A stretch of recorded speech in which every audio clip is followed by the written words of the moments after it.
तो दोस्तों मेरे पिछले एपिसोड में मैंने जो कि शुरुआत की थी, मैंने आपको बताया था कि मैं हर एपिसोड के अंदर जो भारत के रियल हीरो हैं, जिन्होंने हमारे भारत देश और समाज के लिए कोई योगदान दिया, उसके बारे में बताऊंगा। तो पिछले एपिसोड में मैंने आपको श्री नंबी नारायणन के बारे में बताया था, जो कि एक वैज्ञानिक थे हैं और उन्होंने जो हमारा विकास इंजन है उसको बनाया था। तो दोस्तों आज 2 अक्टूबर है और 2 अक्टूबर को सुनते ही आपको पता चल ही गया होगा कि 2 अक्टूबर को क्या है। तो जो 2 अक्टूबर को सुनते ही सबसे पहले जो हमारा ख्याल आता है वो है 2 अक्टूबर यानी गांधी जयंती। सब इसी के नाम से जानते हैं 2 अक्टूबर को। मगर मैं आपको बताऊं, बहुत लोगों को नहीं पता होगा कि 2 अक्टूबर को हमारे जो श्री लाल बहादुर शास्त्री, जो हमारे पूर्व प्रधानमंत्री थे, उनका भी जन्मदिवस आता है। दोनों ही महान नेता थे और दोनों ही भारत के लाल थे।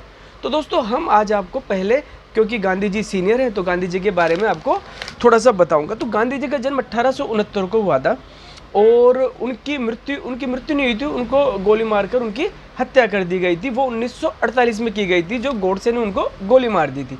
ठीक है। उनके पिताजी का नाम करमचंद गांधी था और माता का नाम पुतलीबाई था। ठीक है। उनके 4 बेटे थे गांधी जी के। उनके 4 बेटों का नाम था हरिलाल, मनीलाल, रामदास और देवदास। तो दोस्तों गांधी जी की जो पढ़ाई थी वह उन्होंने विदेश जाके की थी, वह बैरिस्टर थे। तो यह एक नॉर्मल जानकारी जो सबको ही पता है। और गांधी जी गुजरात में पैदा हुए थे, उनको गुजराती भाव भी बोलते हैं। तो दोस्तों इसके साथ साथ गांधी जी एक बहुत ही अच्छे नेता थे। ठीक है।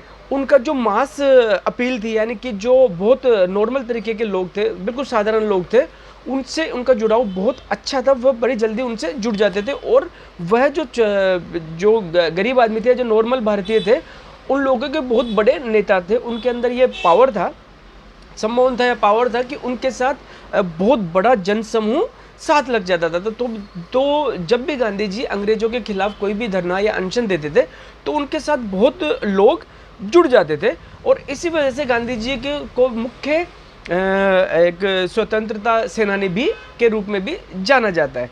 गांधी जी की एक खास बात यह थी कि यह जमीन से जुड़े हुए नेता थे। तो इसका फायदा यह होता था कि गांधी जी जब भी अंग्रेजों के खिलाफ कोई भी अनशन या कोई आंदोलन करते थे, तो सिर्फ एक शहर या एक राज्य ही नहीं, पूरे भारत के अंदर गांधी जी को बहुत सपोर्ट मिलता था। और वह जो आंदोलन या जो अनशन होते थे, वह पूरे भारत के लगभग पूरे भारत के अंदर वह आंदोलन और अनशन होते थे। इसलिए जो भी आंदोलन और अनशन गांधी जी शुरुआत करते थे, उसमें जो भारत की पब्लिक थी उनका बहुत ज़्यादा उनको सपोर्ट मिलता था और वो बहुत ही बड़े स्केल पर होते थे। इसी वजह से शायद अंग्रेज भी गांधी जी से डरते थे और इसी वजह से अंग्रेज गांधी जी से हमेशा कोऑर्डिनेट करते रहते थे, क्योंकि गांधी जी जो भी अंग्रेज कोई गलत नीति करते थे, क्योंकि गांधी जी अहिंसावादी थे, हिंसा उनको पसंद नहीं थी।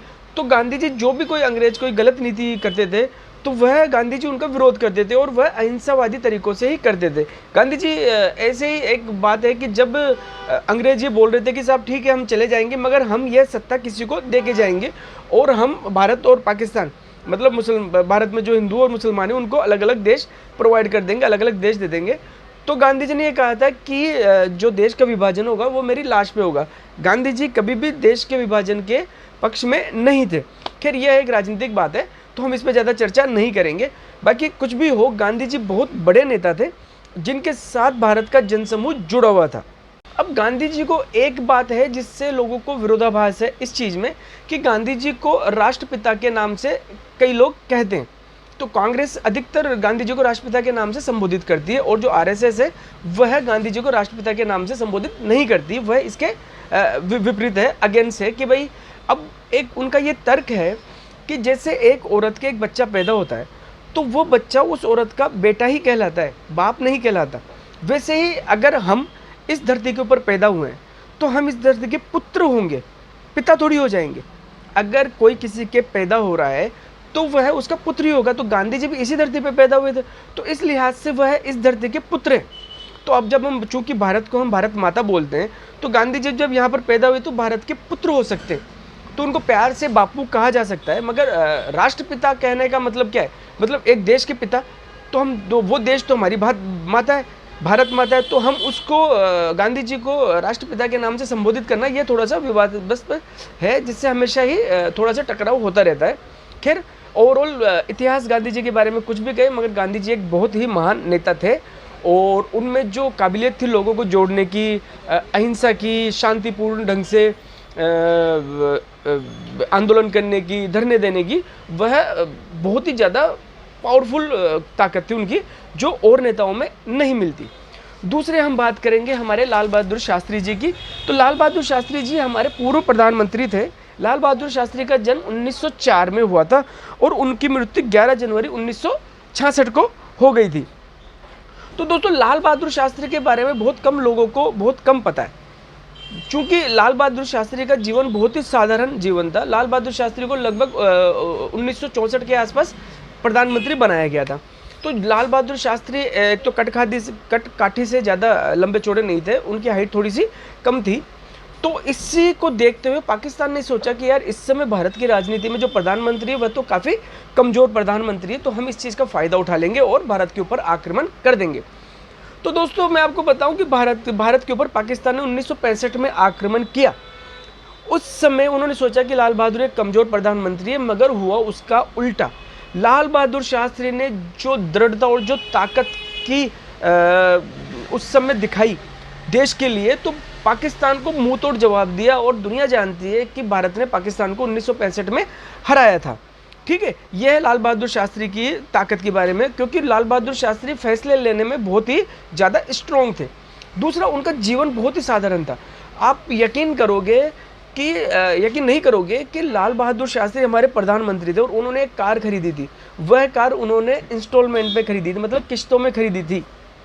सोचो, हमारे प्रधानमंत्री एक कार खरीद रहे हो पर्सनल यूज़ के लिए, और वह कार उन्होंने किस्तों में खरीदी थी। दूसरा, हमारे प्रधानमंत्री जी, अगर आपको पता हो तो, फटी हुई धोती और कुर्ता पहनते थे, क्योंकि उनके पास बहुत कम कपड़े थे। वह बहुत साधारण जीवन जीते थे। वह इस मामले में रियल हीरो थे, वह आइकन थे लोगों के।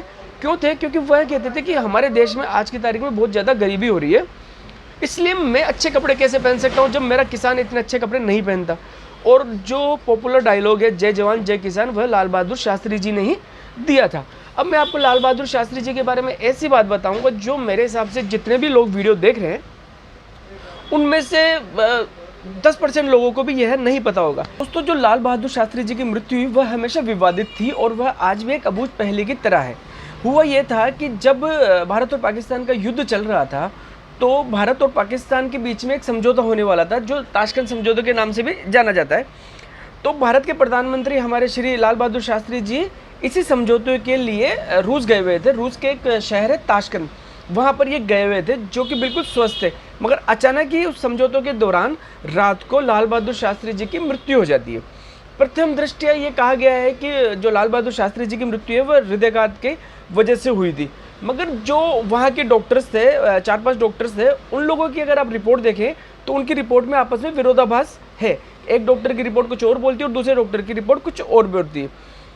जब हमारे प्रधानमंत्री लाल बहादुर शास्त्री जी की शव अपने भारत लाया गया, उस समय जब जिन्होंने लोगों ने देखा, वो कहते हैं कि जो हमारे प्रधानमंत्री जी की जो बॉडी थी, जो उनका शरीर था, उनके ऊपर सफ़ेद और नीले कलर के धब्बे हो रहे थे।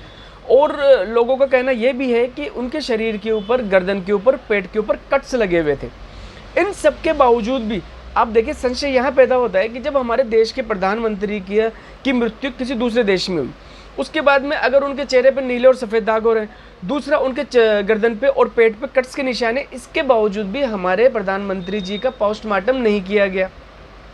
और इनके ऊपर जो जांच के लिए जो कमेटी बैठी गई थी, जो इन्होंने एक जो कमेटी बनाते हैं या जो एक टीम बनाते हैं कि सब वो इसके जो इनकी मृत्यु हुई उनके ऊपर जांच करेगी, उनकी भी अभी तक कोई भी संतोषजनक रिपोर्ट नहीं आई है। तो दोस्तों, ये हमारे लाल बहादुर शास्त्री जी के साथ हुआ था, जिनकी मृत्यु आज भी एक रहस्य बनी हुई है। खैर, ये एक अलग बात है। बाकी अब मैं आपको ये कहना चाहता हूँ कि जो आज 2 अक्टूबर है, वह दोनों ही हमारे जो महात्मा गांधी जी हैं और लाल बहादुर शास्त्री, दोनों ही बहुत ही बड़े नेता थे और वो दोनों ही बहुत ज़मीन से जुड़े हुए नेता थे। तो दोस्तों, आज की जानकारी आपको कैसी लगी? अगर अच्छी लगी हो तो आप मुझे बताइए, कमेंट्स कीजिए, और अगर कोई जानकारी गलत हो गई हो तो आप कमेंट्स करके मुझे कह सकते हैं। जय हिंद, जय भारत।